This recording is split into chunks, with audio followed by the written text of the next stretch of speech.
Chapter 4. The Rabbit Sends in a Little Bill. It was the White Rabbit, trotting slowly back again, and looking anxiously about as it went, as if it had lost something. And she heard it muttering to itself, the Duchess, oh my dear paws, oh my fur and whiskers, she'll get me executed as sure as ferrets are ferrets. Where can I have dropped them, I wonder?" Alice guessed in a moment that it was looking for the fan and the pair of white kid gloves, and she very good-naturedly began hunting about for them, but they were nowhere to be seen. Everything seemed to have changed since her swim in the pool, and the great hall, with the glass table and the little door, had vanished completely. Very soon the rabbit noticed Alice, as she went hunting about, and called out to her in an angry tone, "Why, Mary Ann, what are you doing here? Run home this moment and fetch me a pair of gloves and a fan. Quick now!" And Alice was so much frightened that she ran off at once in the direction it pointed to, without trying to explain the mistake it had made. "He took me for his housemaid," she said to herself as she ran. "How surprised he'll be when he finds out who I am. But I'd better take him his fan and gloves, that is, if I can find them." As she said this, she came upon a neat little house, on the door of which was a bright brass plate with the name W. Rabbit engraved upon it. She went in without knocking and hurried upstairs, in great fear lest she should meet the real Mary Ann, and be turned out of the house before she had found the fan and gloves. "How queer it seems," Alice said to herself, "to be going messages for a rabbit. I suppose Dinah will be sending me on messages next." And she began fancying the sort of thing that would happen. "Miss Alice, come here directly and get ready for your walk." "Coming in a minute, nurse, but I've got to watch this mouse hole till Dinah comes back and see that the mouse doesn't get out. Only I don't think," Alice went on, "that they'd let Dinah stop in the house if it began ordering people about like that." By this time she had found her way into a tidy little room with a table in the window, and on it, as she had hoped, a fan and 2 or 3 pairs of tiny white kid gloves. She took up the fan and a pair of gloves, and was just going to leave the room when her eye fell upon a little bottle that stood near the looking-glass. There was no label this time with the words "Drink me," but nevertheless she uncorked it and put it to her lips. "I know something interesting is sure to happen," she said to herself, "whenever I eat or drink anything, so I'll just see what this bottle does. I do hope it'll make me grow large again, for really I am quite tired of being such a tiny little thing." It did so indeed, and much sooner than she had expected. Before she had drunk half the bottle, she found her head pressing against the ceiling, and had to stoop to save her neck from being broken. She hastily put down the bottle, saying to herself, "That's quite enough. I hope I shan't grow any more. As it is, I can't get out at the door. I do wish I hadn't drunk quite so much." Alas, it was too late to wish that. She went on growing, and very soon had to kneel down on the floor, and in another minute there was not even room for this, and she tried the effect of lying down with one elbow against the door and the other arm curled round her head. Still she went on growing, and as a last resource she put one arm out the window and one foot up the chimney, and said to herself, "Now I can do no more, whatever happens. What will become of me?" Luckily for Alice, the little magic bottle had now had its full effect, and she grew no larger.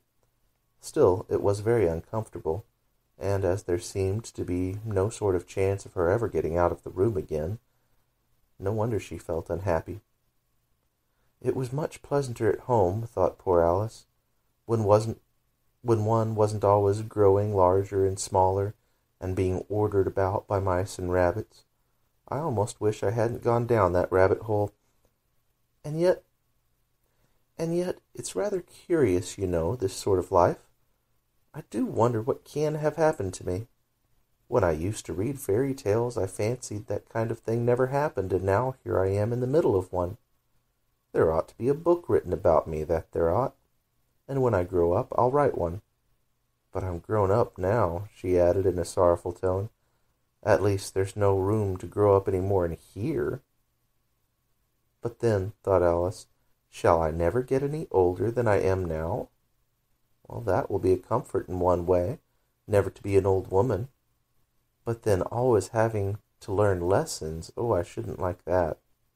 Oh, you foolish Alice, she answered herself. How can you learn lessons in here? Why, there's hardly room for you, and no room at all for lesson books. And so she went on, taking first one side and then the other, and making quite a conversation of it altogether. But after a few minutes she heard a voice outside and stopped to listen. Mary Ann, said the voice, fetch me my gloves this moment. Then came a little pattering of feet on the stairs.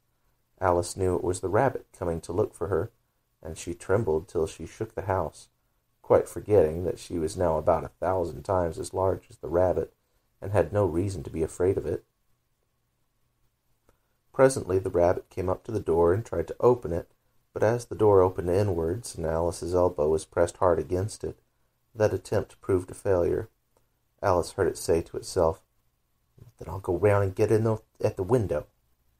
That you won't, thought Alice, and after waiting till she fancied she heard the rabbit just under the window, she suddenly spread out her hand and made a snatch in the air.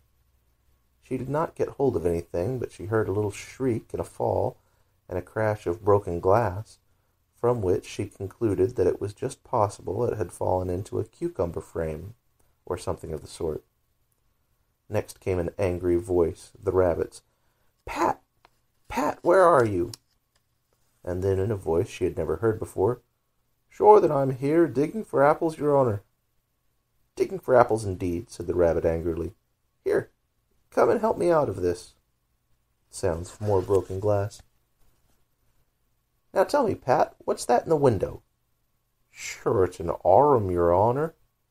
An arm, you goose? Who ever saw one that size? Why, it fills the whole window. Sure it does, your honour, but it's an arm for all that.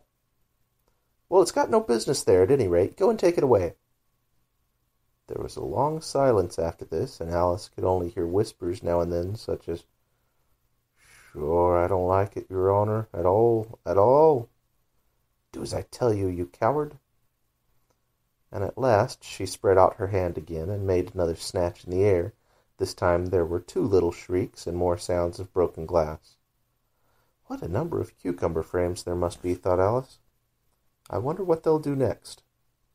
As for pulling me out the window, I only wish they could. I'm sure I don't want to stay in here any longer. She waited for some time without hearing anything more. At last came a rumbling of little cart wheels, and the sound of a good many voices all talking together. She made out the words, Where's the other ladder? Why, I hadn't to bring but one. Bill's got the other. Bill, fetch it here, lad. Here, put 'em up at the corner. No, tie 'em together first. They won't reach half high enough yet. Oh, they'll do well enough, don't be particular. Here, Bill, catch hold of this rope. Will the roof bear? Mind that loose slate. Oh, it's coming down. Heads below.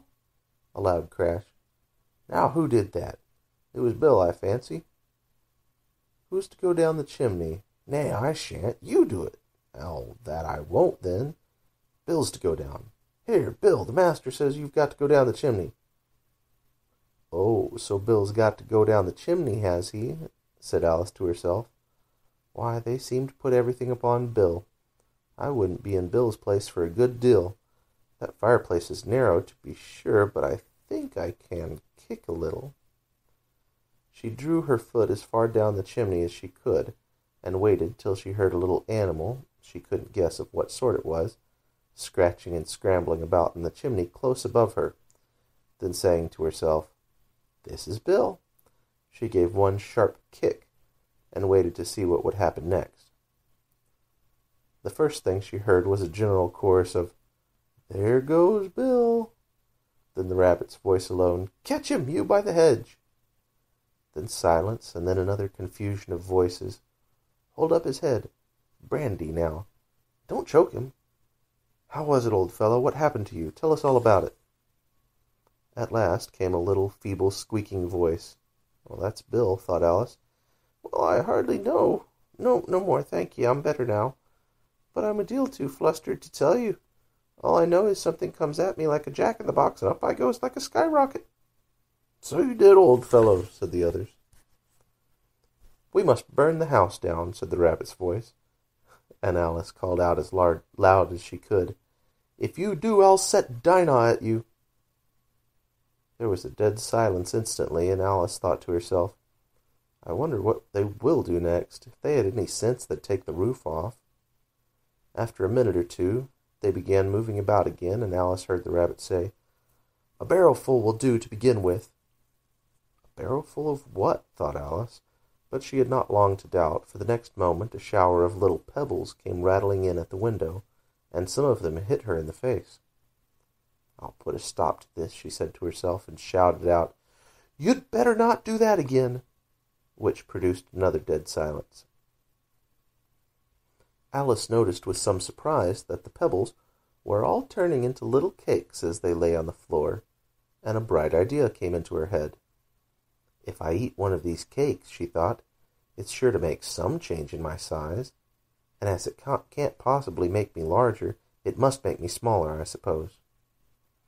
So she swallowed one of the cakes, and was delighted to find that she began shrinking directly. As soon as she was small enough to get through the door, she ran out of the house, and found quite a crowd of little animals and birds waiting outside. The poor little lizard, Bill, was in the middle, being held up by 2 guinea pigs, who were giving it something out of a bottle. They all made a rush at Alice the moment she appeared, but she ran off as hard as she could, and soon found herself safe in a thick wood.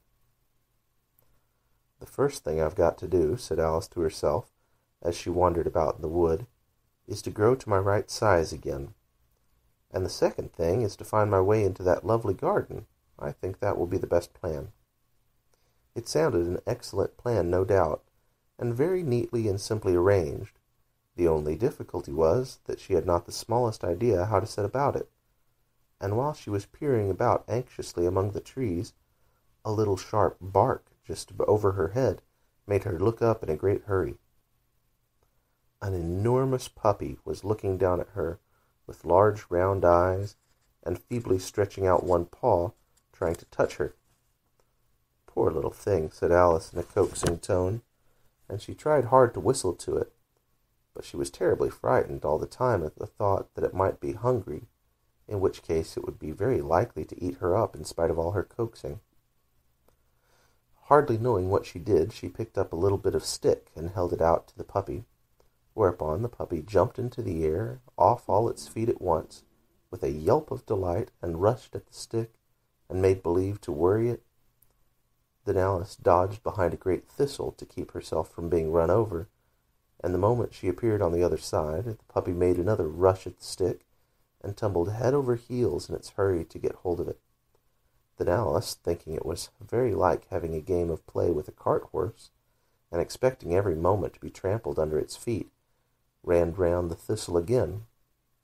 Then the puppy began a series of short charges at the stick, running a very little way forwards each time, and a long way back, and barking hoarsely all the while, till at last it sat down a good way off, panting, with its tongue hanging out of its mouth, and its great eyes half shut. This seemed to Alice a good opportunity for making her escape, so she set off at once, and ran till she was quite tired and out of breath, until the puppy's bark was quite faint in the distance.